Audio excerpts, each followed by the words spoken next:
ములక్కాయ ఇస్తావా ఓ బామ, ఇచ్చిన గుండె పుచ్చుకో ఓ బామ. ఈ పాటలో పాడినట్టే మీ వారు, అదే శ్రీవారు, ఈ పచ్చడి కనుక చేస్తే మీ వెనకాలే ఉంటారండి. సో తప్పకుండా చేయండి. ఇది కలుపుతుంటేనే నాకు నోరూరిపోతుంది. మా పిల్లలైతే అంత స్పైసీగా తినరు, కానీ ఈ పచ్చడి అయితే సూపర్ సూపర్ నచ్చిందంట. మీరు తప్పకుండా చేయాలి. వీడియో స్కిప్ చేయకండి, చాలా చాలా ఇంట్రెస్టింగ్ ఉంటుంది. చివరి మటుకు చూడండి. సో ముందుగా నేను అర కేజీ పచ్చడికి కొలతలు చెప్తున్నానండి. అర కేజీ లావుగా ఉన్న మునక్కాయలని కనుక, కండ ఉన్న మునక్కాయలని కనుక తెచ్చుకుంటే ఈ పచ్చడి అనేది ఫుల్ టేస్టీగా ఉంటుంది. దీనికోసమని ముందుగా మనం చేసుకునే ప్రిపరేషన్స్ చెప్తాను. సో అర కేజీ పచ్చడికి నేను 100 గ్రాములు చింతపండు వేడి వేడి నీళ్ళల్లో నానపెట్టేసుకున్నాను. సో వేడి నీళ్ళల్లో నానపెట్టుకొని, ఎందుకంటే పచ్చడి కాబట్టి సో చన్నీళ్ళు వాడకండి, వేడి నీళ్ళు పెట్టుకొని దీన్ని చింతపండు గుజ్జుగా వాడుకుంటామండి. సో ఇది ఇలా పక్కన పెట్టేసుకోండి.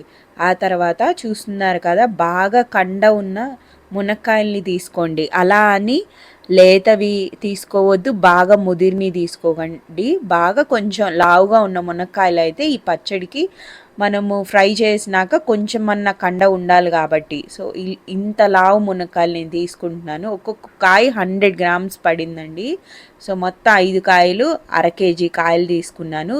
ఈ పీచు లాగా వస్తుంది కదా, అది తీయకండి, పీచు వచ్చేలా కట్ చేయకండి, చాలా జాగ్రత్తగా కట్ చేయండి. సో ఇవి నేను కడిగి ఫ్యాన్ కింద అరగంట తుడుచుకొని ఫ్యాన్ కింద అరగంట ఆరబెట్టుకోండి.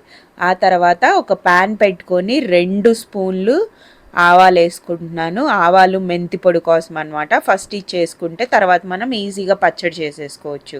సో 1 స్పూను అంటే పావు స్పూన్ మెంతులు వేసుకొని ఇవి దోరగా ఫ్రై చేసుకోండి, కలర్ మారేదాకా. అంటే ఒక 5 మినిట్స్ అట్లా పడుతుంది. స్లోగా ఫ్రై చేసుకోండి, మంట ఎక్కువ పెడితే మాడిపోతాయి, చాలా జాగ్రత్తగా ఫ్రై చేసుకోండి. ఆ తర్వాత నేను అర కేజీ మునక్కాయ పచ్చడికి నేను 200 నూనె, పల్లి నూనె వాడుతున్నానండి. గానుగులో ఆడిచ్చిన పల్లి నూనె వాడుతున్నాను. అప్పుడప్పుడు చేసుకుండే పచ్చడి కాబట్టి మంచి క్వాలిటీ నూనె తెచ్చుకోండి, గానుగు నూనె తెచ్చుకోండి. సో ఇప్పుడు నేను ఈ 500 గ్రాములు మునక్కాయల్ని 2 బ్యాచెస్గా ఫ్రై చేస్తున్నాను. నూనె బాగా వేడెక్కినాక ఈ మునక్కాయలు వేసి 1 మినిట్ ఆర్ 2 మినిట్స్ ఫ్రై చేసేసి తీసేసుకోండి. 2 బ్యాచెస్గా చేసుకోండి, ఎందుకంటే మళ్ళీ ప్లేస్ సరిపోలేదు అనుకోండి, ఒకటి వేగి ఒకటి వేగకుండా అట్లా ఉంటుంది. కాబట్టి 2 బ్యాచెస్గా వేసుకున్నాను నేనైతే. ఈ లోపల ఎట్లాగూ మొగుడు పెళ్ళాలు అన్నాను కాబట్టి ఒక ముచ్చట చెప్పుకుందాం అనుకుంటున్నా. మొగుడు పెళ్ళాలు గొడవలు అనేవి సహజం. ఇప్పుడు ఎవరు తగ్గాలి ఎవరు నెగ్గాలి అనే కాన్సెప్ట్కి వద్దాం. నువ్వే తగ్గాలి నువ్వే నెగ్గాలి అంటే అది గొడవలాగే ఉంటుంది. సో ఆ పీక్ ఆఫ్ ద మూమెంట్లో ఎవరో ఒకళ్ళు తగ్గితే 90% గొడవ అనేది పోతుందండి. కొంచెం కూల్ అయ్యాక చెప్పే విధానం వేరుగా ఉంటుంది, ఆ కోపంలో ఉన్నప్పుడు చెప్పే విధానం వేరుగా ఉంటుంది. సో ఎవరి వల్ల గొడవ అయింది అనే కాన్సెప్ట్ పక్కన పెడితే, ఎవరి వల్ల గొడవ అయినా మనం కొంచెం తగ్గితే, మనము ఇన్ ద సెన్స్ అమ్మాయి అని కాదండి, ఎవరో ఒకళ్ళు మొగుడైనా పెళ్ళామైనా తగ్గితే తప్పు లేదండి. ఆ తర్వాత ఉన్న కొంచెం కోపం తగ్గాక చెప్పే విధానం వాళ్ళు అర్థం చేసుకుంటారు, అవునా అని ఆలోచిస్తారు. సో మా వారైతే పెళ్ళికి ముందే చెప్పారు, ఇలా ఎప్పుడైనా గొడవలు వచ్చినప్పుడు నువ్వు ఇంకా దాన్ని రెచ్చగొట్టకుండా సైలెంట్గా వెళ్ళిపో అని నాకు పెళ్ళికి ముందే చెప్పారు. సో నాకెప్పుడు కోపం వచ్చినా, ఎప్పుడు గొడవ వచ్చే సిచ్యువేషన్ వచ్చినా నేనే సైలెంట్గా ఉంటానండి. సో ఇలా అర్థం చేసుకున్నప్పుడు సగం గొడవలు అయితే సమసిపోతాయి. సో నేను చెప్పినట్టు ఈ మునక్కాయ పచ్చడి కనుక చేస్తే మీ వారు మీ వెనకాలే, పిల్లలు కూడా. సో ఇప్పుడు డ్రై ఇంగ్రీడియంట్స్ అన్నీ కలిపేసుకుందామండి. సో నేను వాడే కారము ఆన్లైన్ మొత్తం వెతికితే నాకు గుంటూరు చిల్లీ అని దొరికిందండి, ఆశీర్వాద్ది. సో జెప్టోలో పెట్టాను, ఇది జెప్టోలో దొరికింది. సో జెప్టోలో తీసుకున్నాను. అలాగే కొంచెం కలర్ కోసమని కాశ్మీరీ మిర్చి తీసుకున్నాను.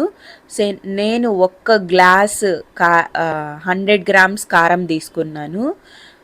అందులో 3/4 గుంటూరు కారం వేస్తే 1/4 కాశ్మీరీ చిల్లీ వేసుకున్నాను. సో కారం కన్నా కొంచెం తక్కువ, అంటే ఒక 75 గ్రామ్స్ ఉప్పు తీసుకున్నాను, కొంచెం అంత పసుపు. సో ఇందాక మిక్సీ వేసుకున్న ఆ మెంతి పొడి కూడా వేసేసుకున్నాను.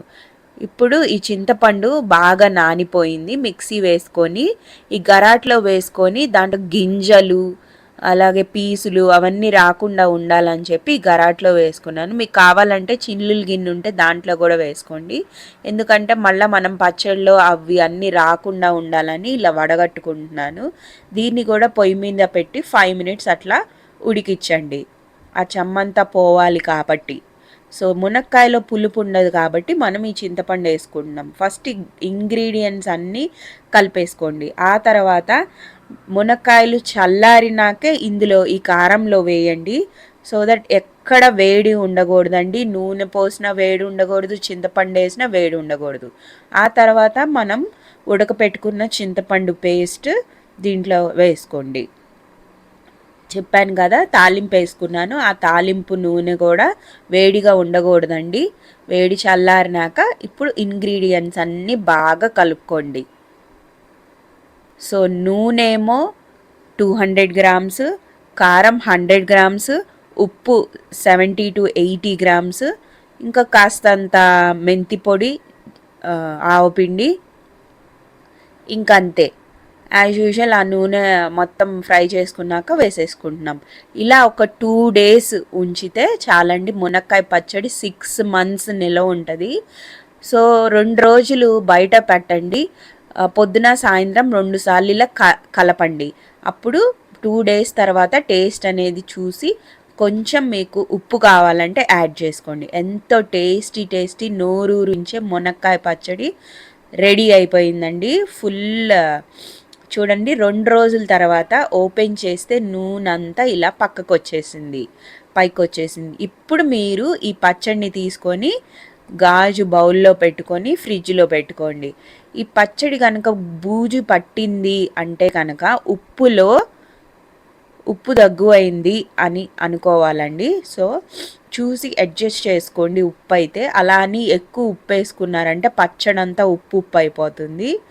సో ఇంకా మనం ఎందుకు ఆగుతాము, లేట్ చేస్తాము. బాగా అన్నం కలిపేసుకొని ఇంత నెయ్యి వేసేసుకొని, గుంటూరు కారం వేయటం వల్ల ఫుల్ స్పైసీ ఉందండి. ఎప్పుడన్నా తినే పచ్చళ్ళు కాబట్టి నేను ఇంత స్పైసీ చేశాను. యాక్చువల్గా మేము నార్మల్గా కూడా ఇంత స్పైసీ తినం అసలు. బాగా స్పైసీ లవర్స్కి అయితే ఫుల్ పసంద్ అండి. గుంటూరు కారం ఎక్కడున్నా వెతికి అదే తెచ్చుకోండి. మాకు బెంగళూరులో సూపర్ మార్కెట్లో అయితే దొరకలేదు, అందుకని నేను జెప్టోలో వెతికాను, జెప్టోలో దొరికింది. సేమ్ బ్రాండ్ కావాలని చెప్పి 2 ఆశీర్వాదే తీసుకున్నాము. వీడియో కనుక నచ్చినట్టయితే సబ్స్క్రైబ్.